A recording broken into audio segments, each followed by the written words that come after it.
예, 이 시간에는 오늘 하나님께서 주신 말씀 함께 봉독해 올려드리도록 하겠습니다. 오늘 주신 말씀은 골로새서 1장 15절에서 23절까지의 말씀입니다. 우리 저와 같이 한 절씩 교독하도록 하겠습니다. 제가 먼저 읽겠습니다.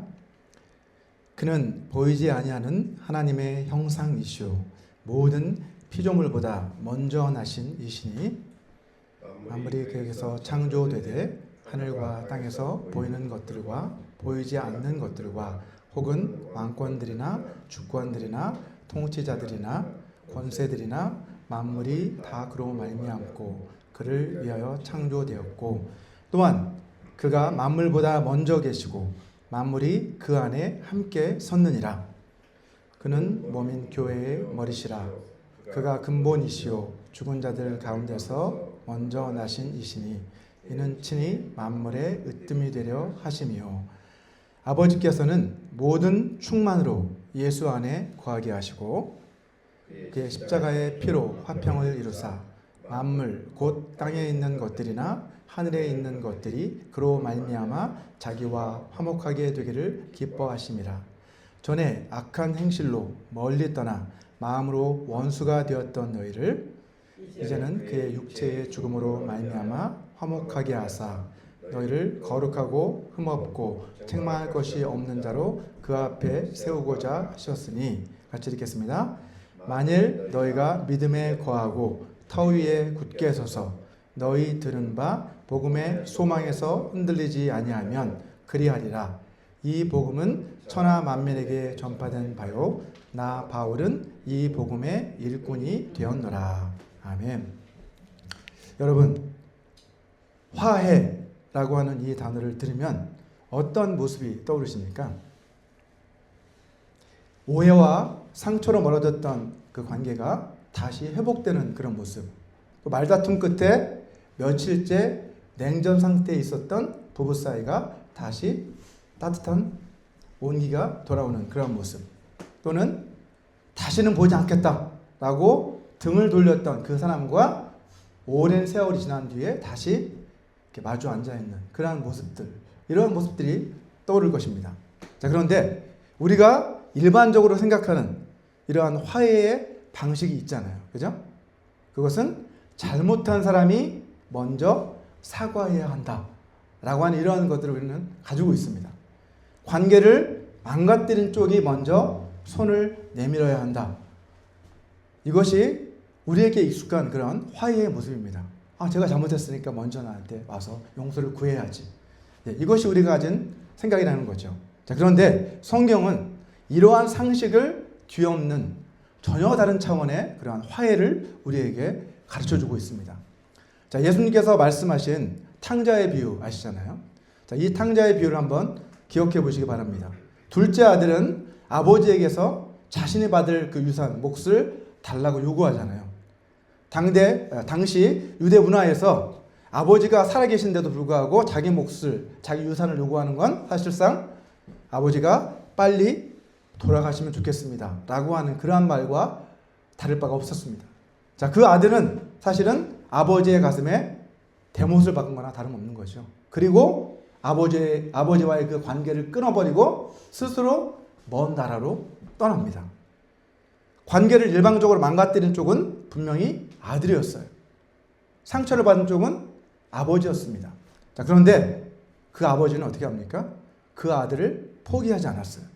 매일 아들이 돌아오기만을 먼 발치에서 기다렸습니다. 그리고 마침내 어느 날 집으로 돌아오는 그 아들의 모습을 발견하고 어떻게 합니까? 그 즉시 달려가는 모습을 볼 수 있습니다. 누가복음 15장 20절 말씀이죠.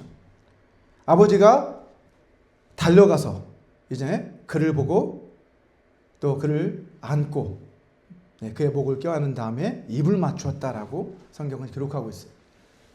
자, 관계를 망가뜨린 쪽은 아들이었는데 화해의 손을 먼저 내민 쪽은 누구였어요? 아버지였다는 거죠. 화해가 상처받은 아버지의 그 사랑에서 시작된 것을 발견할 수 있습니다. 여러분, 이것이 바로 성경이 말하고 있는 그러한 화해의 모습입니다. 탕자의 비유는 우리에게 하나님과 인간 사이에 일어난 이 화해의 큰 그림을 우리에게 그려주고 있는 것이죠. 자, 하나님을 떠나버린, 그래서 하나님과의 관계가 끊어져 버린 것은 누구 때문이었어요? 우리 인간 때문이었습니다. 자, 그러나 화해의 손을 먼저 내미신 분은 누구셨다는 거예요? 하나님이시라는 것이죠. 자, 인간이 하나님을 떠났습니다. 인간이 하나님의 명령에 불순종함으로 인해서 하나님과의 그 언약의 관계를 깨뜨렸어요. 자, 그런데 하나님께서는 먼저 화해하시기 위해 우리 가운데 찾아오셨어요. 그의 아들을 보내주고 그를 통해 화해의 손길을 우리에게 내미셨다는 거죠. 오늘 우리가 함께 살펴보려고 하는 이 골로새서 1장 15절에서 23절까지의 이 말씀은 하나님과 인간 사이의 그 화해가 어떻게 이루어졌는지를 우리에게 가르쳐주고 있습니다. 누가 이 화해를 가능하게 하셨는지, 그리고 어떻게 화해의 길이 열리게 되었는지, 그리고 왜 화해를 하게 하셨는지 우리가 하나씩 차례로 살펴나가 보도록 하겠습니다. 자, 먼저 첫 번째 질문, 누가 화해하게 하셨는가? 이 위대한 화해를 가능하게 하신 분은 누구신가 하는 그런 질문입니다. 누구십니까? 골로새서 1장 15절을 보시면 그는 보이지 아니하는 하나님의 형상이시요 모든 피조물보다 먼저 나신 이시다 라고 말씀하고 있습니다. 여기에서 그는 그 앞절에 보면 하나님의 아들이심을 알 수 있어요. 화해를 이루신 분은 하나님의 아들이신 예수 그리스도시라는 거죠. 바울은 이 하나님의 아들, 그분이 그리스도이신데 그는 보이지 아니하는 하나님의 형상이시다라고 선언하고 있습니다. 자, 우리 눈에 보이지 않는 하나님, 그죠? 우리의 능력으로 하나님을 볼 수도 없고 알 수도 없습니다. 그런데 그 하나님을 완전하게 그리고 온전하게 우리에게 보여주신 분이 누구시다? 바로 예수 그리스도이시라는 것입니다. 자, 그런데 바울은 여기서 멈추지 않아요. 16절을 보시면 만물이 그에게서 창조되되 하늘과 땅에서 보이는 것들과 보이지 않는 것들과 혹은 왕권들이나 주권들이나 통치자들이나 권세들이나 만물이 다 그로 말미암고 그를 위하여 창조되었다라고 이렇게 선언하고 있습니다. 우리가 주목해야 할 부분은 모든 만물이 누구로부터?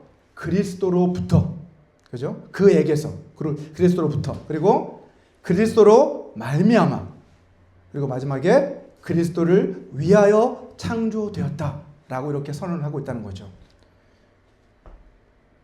그에게서 창조됐다는 것은 만물의 기원이 그리스도라는 거예요.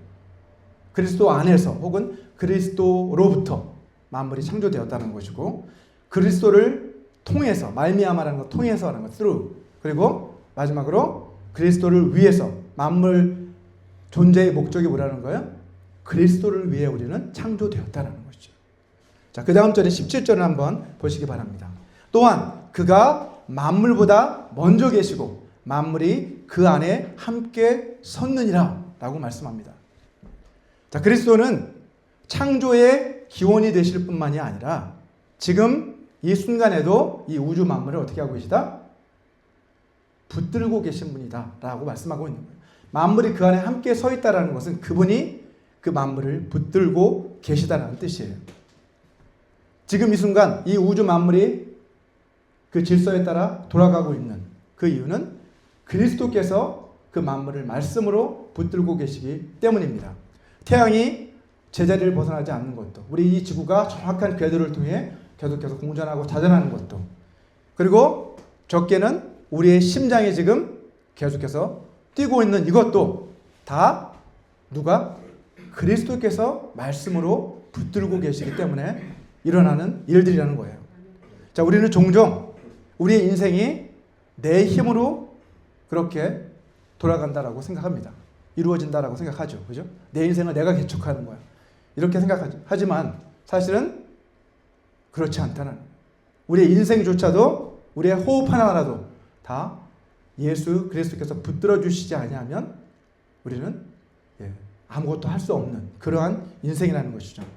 자, 이어서 18절을 보시면 바울은 이러한 창조의 주, 앞에서 말한 창조의 주님이 되신 그 예수 그리스도에 이어서 이제는 우리를 구속하신 구속의 주님이신 예수 그리스도에 대해 이야기하고 있습니다.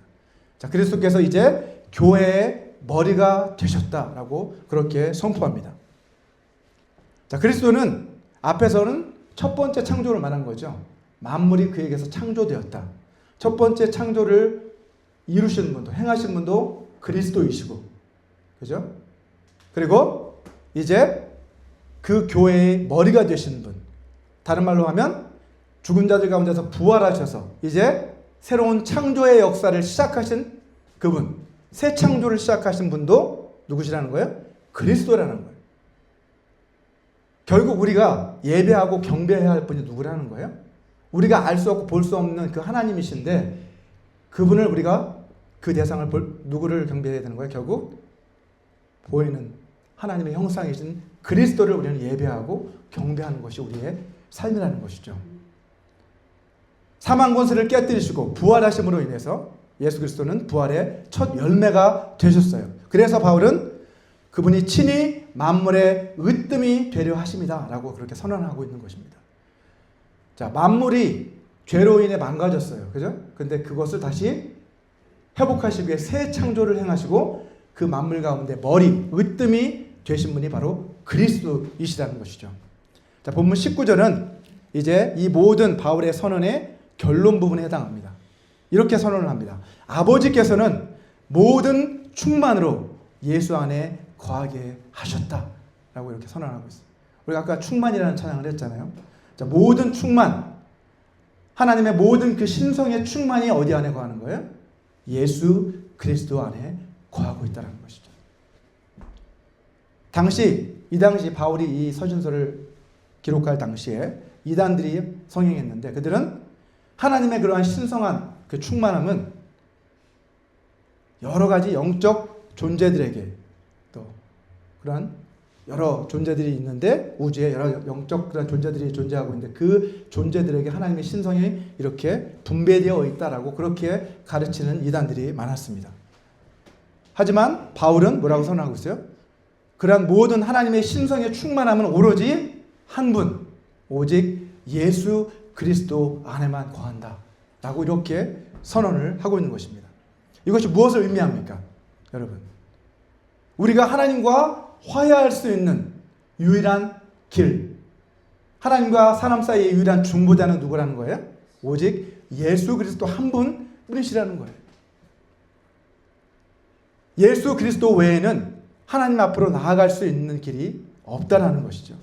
천사도, 성인도, 아무리 뛰어난 성인도, 어떠한 종교적인 그러한 행위도 우리를 하나님과 화해시켜 줄 수 있는 길이 없다라는 겁니다. 그분은 예수 그리스도는 우리의 창조의 주가 되시고 또 교회의 머리가 되시고 부활의 첫 열매가 되시고 이제 하나님의 모든 충만이 그 안에 거하시는 분이시기 때문에 그분을 통해서만 우리는 하나님을 만날 수 있고 또 하나님 앞에 나아가 하나님과 화해할 수 있다는 것입니다. 탕자의 비유에서 아들이 아버지께로 돌아가는 길도 하나뿐이었어요. 어떤 길밖에 없어요?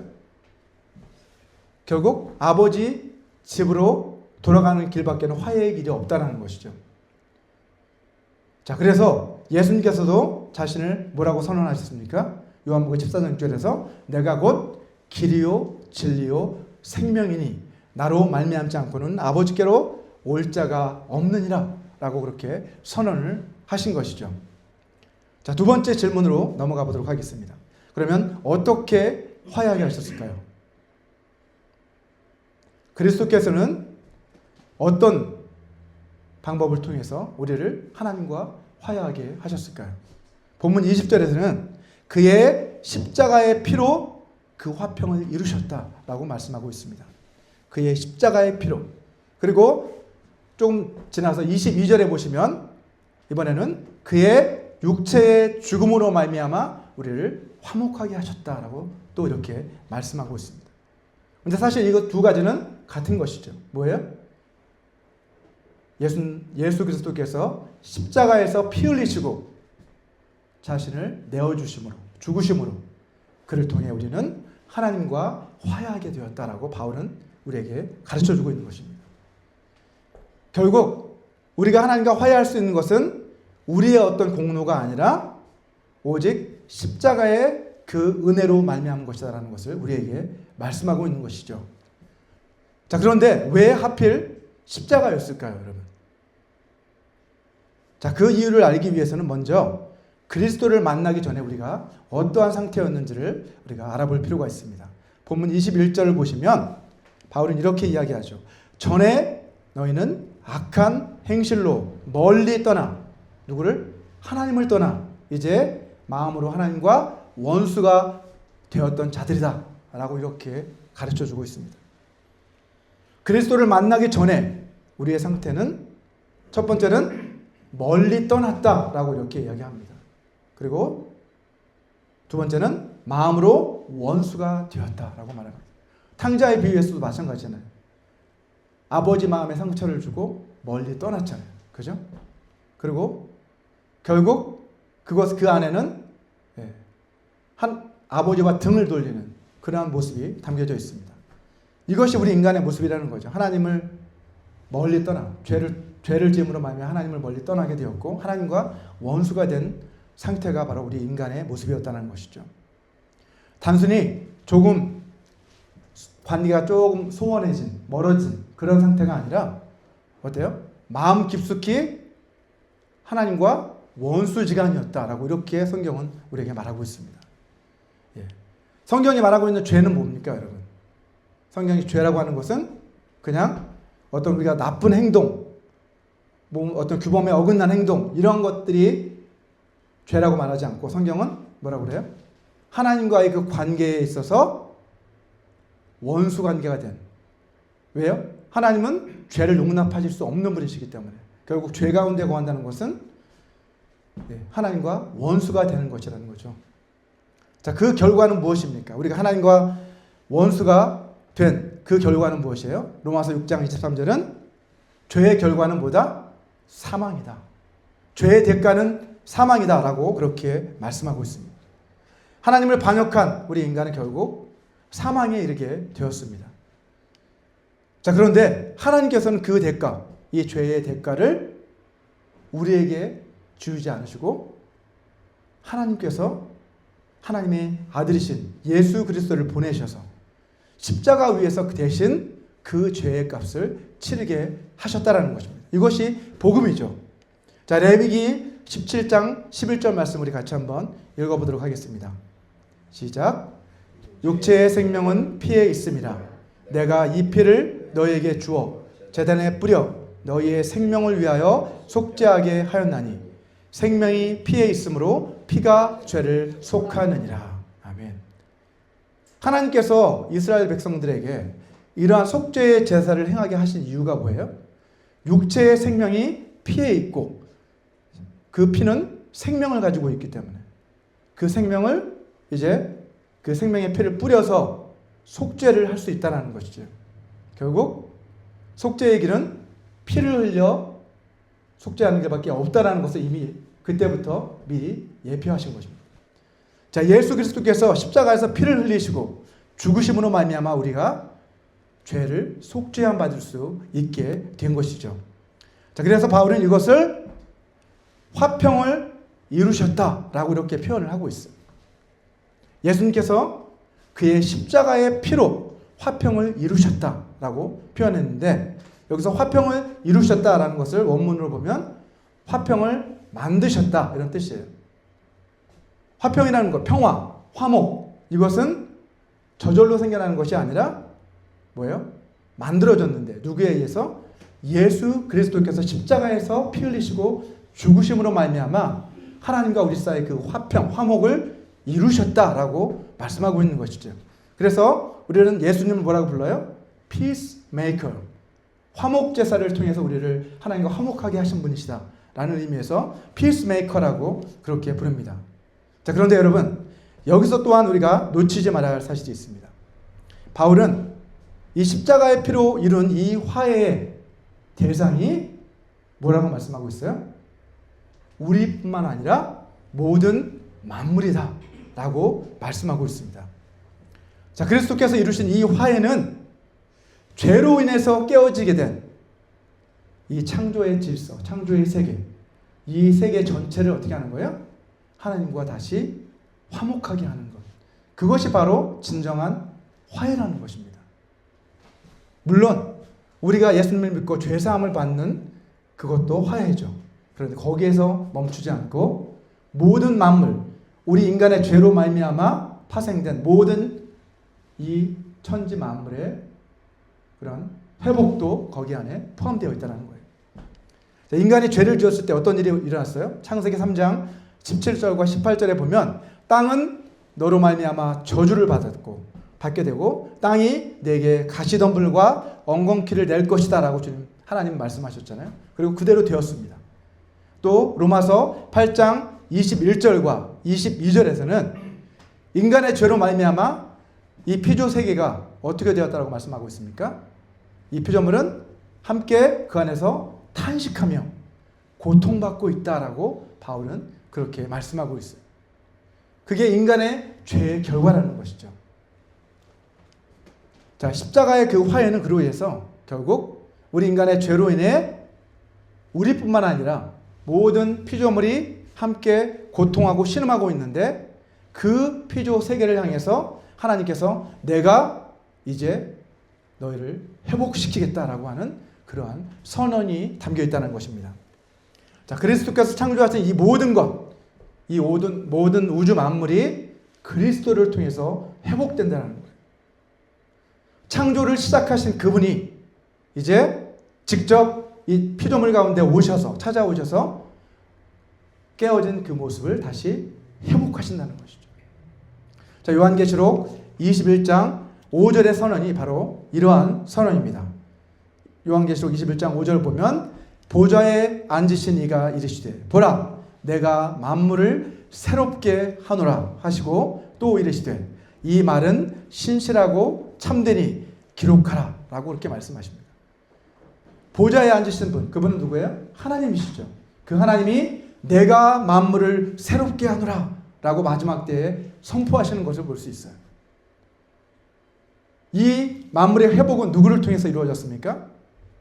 하나님이신 그분, 하나님의 아들이신 그분께서 우리 가운데 오셔서 십자가를 통해서 그 화해의 길을 열어놓으심으로 말미암아 우리뿐만 아니라 모든 만물이 이제 하나님과 화해하게 되었다는 거예요.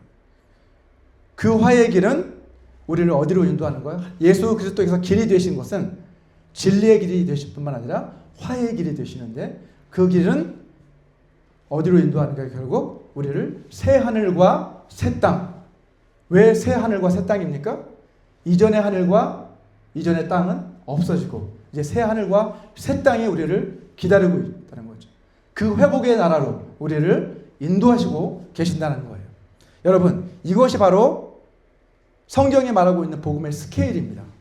우리는 복음을 우리 영혼이 구원받는 것, 그것에만 관심 가질 때가 많잖아요.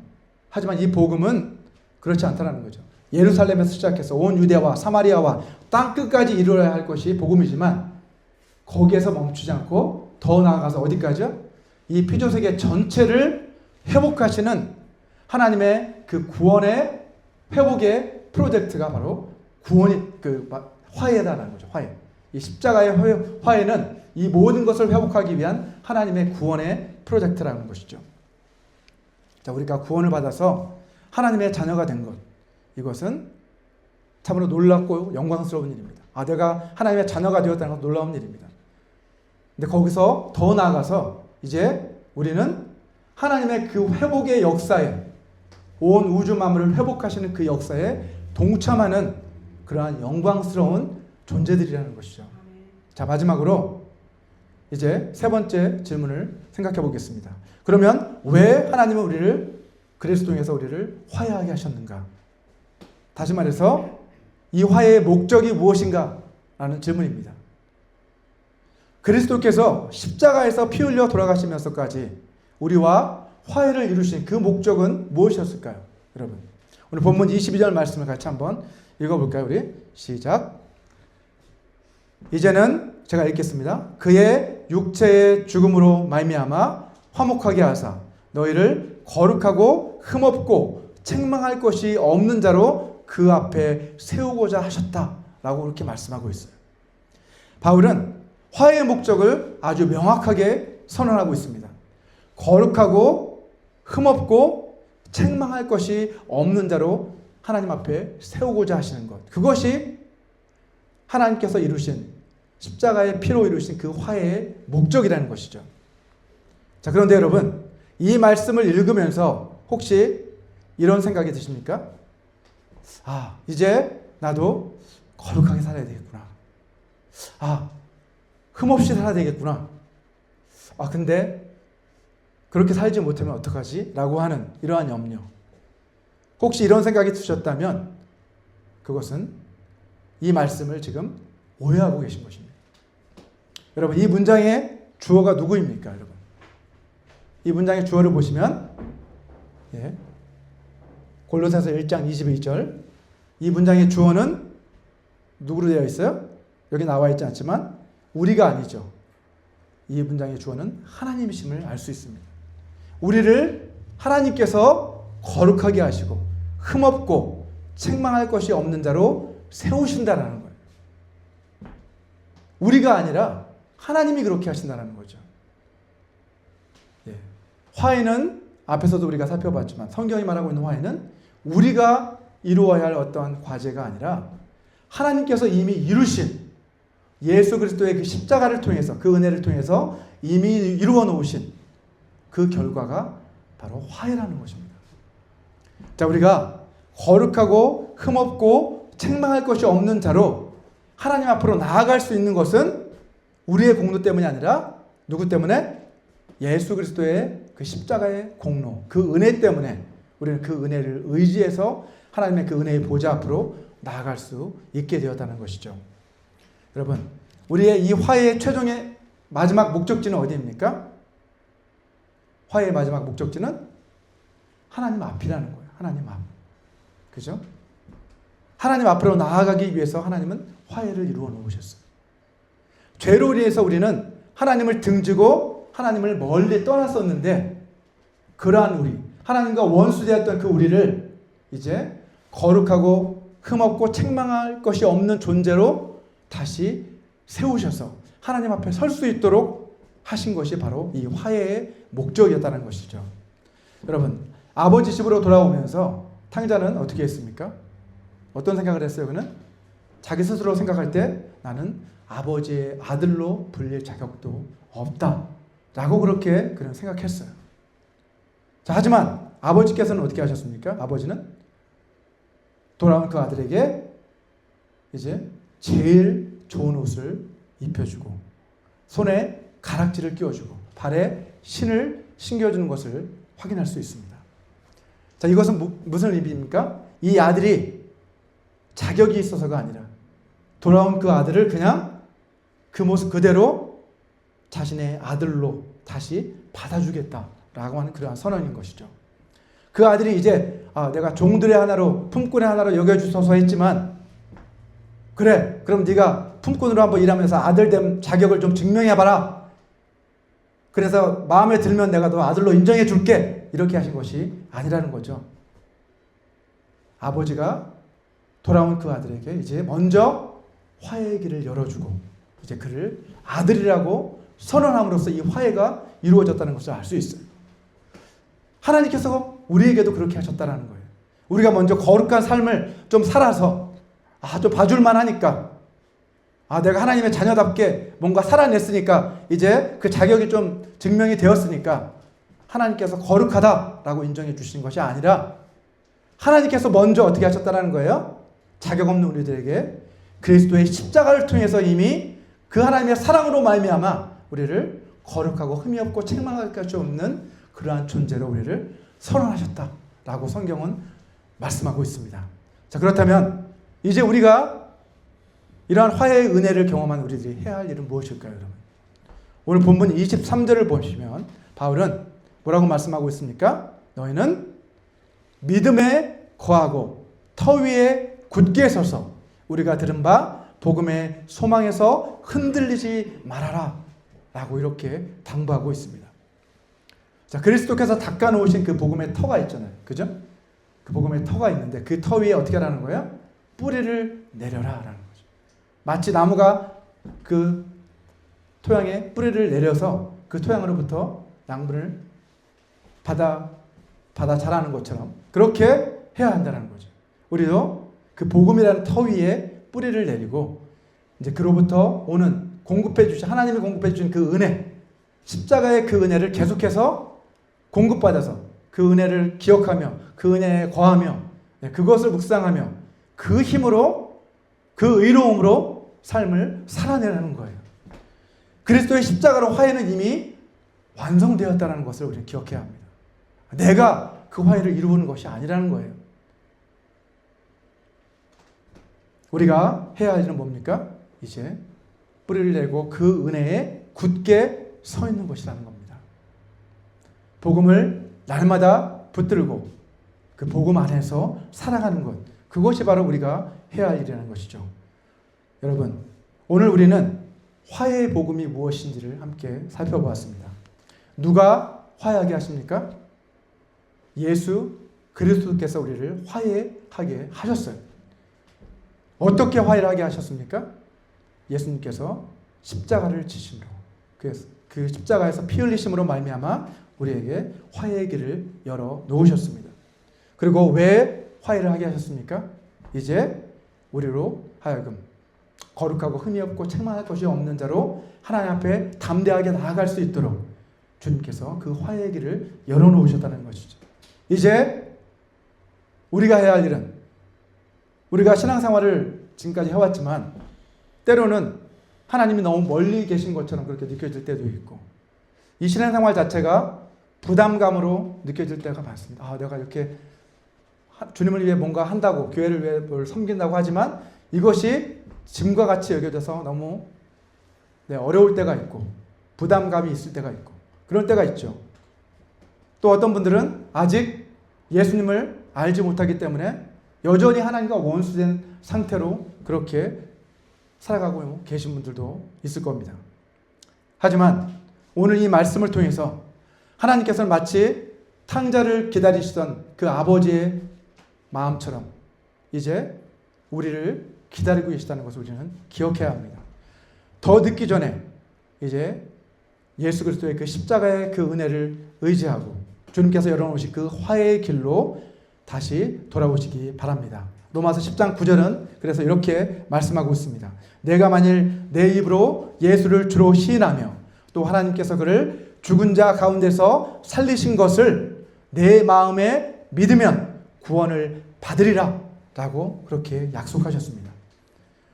오늘 본문 마지막 절인 23절 하반절을 보시면 또 바울은 뭐라고 이야기합니까? 이 복음은 천하 만민에게 전파된 바요 라고 이렇게 말씀하고 있습니다. 이 화해의 복음은 우리들만을 위한 것이 아니라 모든 만민을 위한 것이며 더 나아가 모든 만물을 위한 것이다라고 분명하게 말씀하고 있습니다.